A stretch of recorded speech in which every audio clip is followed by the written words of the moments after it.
There's been a ton of talk about what the Eagles will do at number 10, but how about number 30? There's a variety of options, but today we'll break down one player that I think would be a steal if he is still on the board.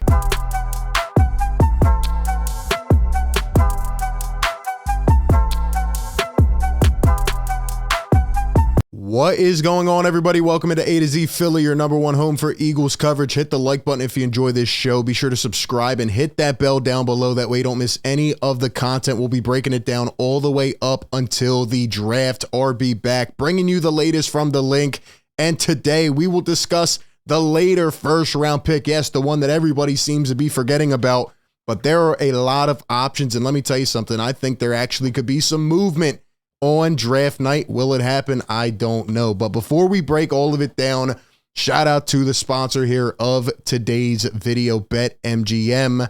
Enjoy all your favorite sports like never before at BetMGM. Sign up using code ATOZPA and receive up to $1,000 back in bonus bets if you do not win your first bet. When you register with BetMGM, you'll get instant access to a variety of parlay selection features, live betting options, player props, and daily boosted odds specials. And with BetMGM at your fingertips, every play and every game matter more than ever. Find out why BetMGM is the king of sportsbooks. Sign up today with bonus code ATOZPA and get up to $1,000 back in bonus bets if you don't win your first bet. Visit BetMGM.com for terms and conditions.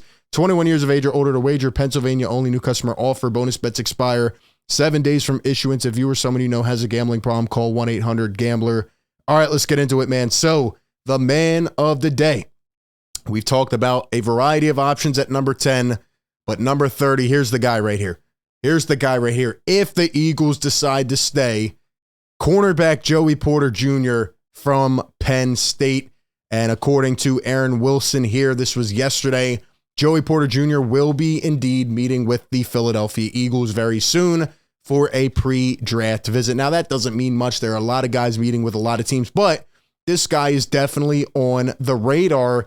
And before we just even go into it, let's talk about the possibility of what the Eagles will do. Should they stay at number 30? Let me know down below. Will they package? Will they move? Well, there was a similar situation back in 2018. They ended up trading back from there, and you saw that. So there's been different scenarios before. You definitely have a lot of leverage with that pick, especially from some of those early second-round teams that want to hop up in your spot, maybe get a guy that they believe should be in the first round, and they don't want him to slip into the second. So there's definitely some leverage there, and I could see the Eagles moving. I think there is a huge chance that they move this pick. But let's just say that they stay, and Howie Roseman wants to get another playmaker, maybe for the defense, Joey Porter Jr.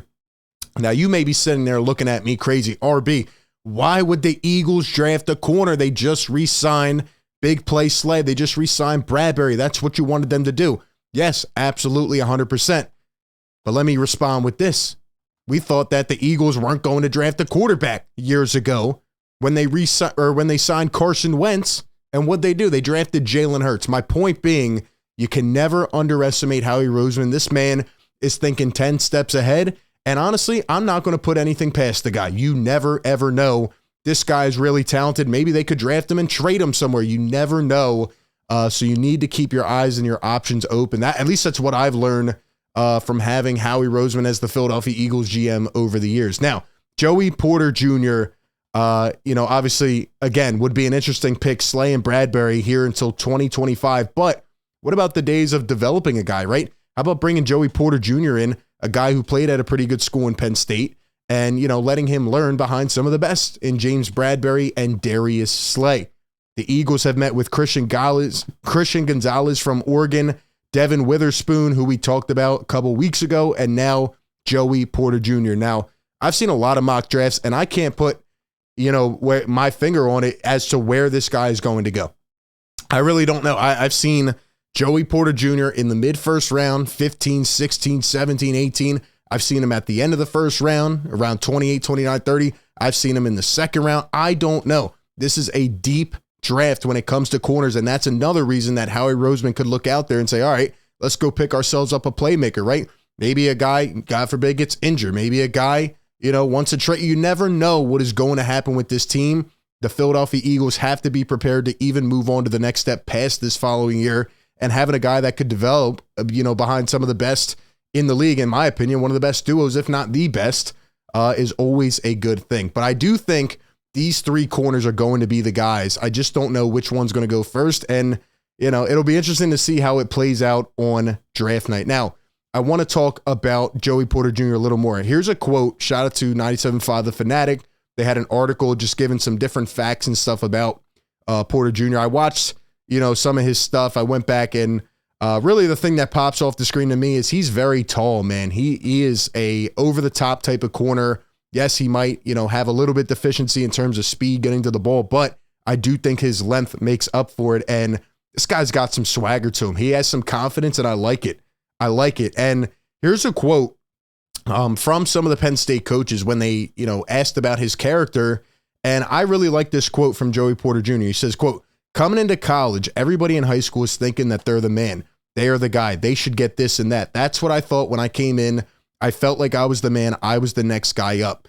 Now, that's a lot of swagger and confidence right there. But if you continue reading on, they talk about how he had to kind of take a step back, mature a little bit. He's going up against good teams. He went up against a lot of good receivers, guys that were drafted last year, guys that are getting drafted this year, Ohio State guys, a bunch of wide receivers, that are in the league. And he had to be humble, right? He had to mature. And I like that kind of character trait about some of these guys. Because again, I'm not going to sit up here and act like I'm a crazy college football guru, but there are certain traits that translate. This isn't like the NBA draft, for example, where you really kind of know the core of guys that are going to go. No, there are so many players across so many leagues, and it really is hard to find the one. And I do like how he kind of developed his character over the last couple years. But anyway, let's talk about the football side of it. By the way, he does have it in the family. Joey Porter Sr., if you know who that is, his father actually played for the Pittsburgh Steelers for a majority of his career. He was in the league for 13 years. And his father ended up winning a Super Bowl and also was a 4-time Pro Bowler, outside linebacker, and, just another stud of a defensive player. So it definitely runs in the family. Maybe that's why he was also kind of cocky going into school and had to humble himself. But, his father played for Pittsburgh. He went to Penn State. He's in the area, has some of those ties. So definitely something interesting. He wouldn't have to go too far if the Philadelphia Eagles brought him in.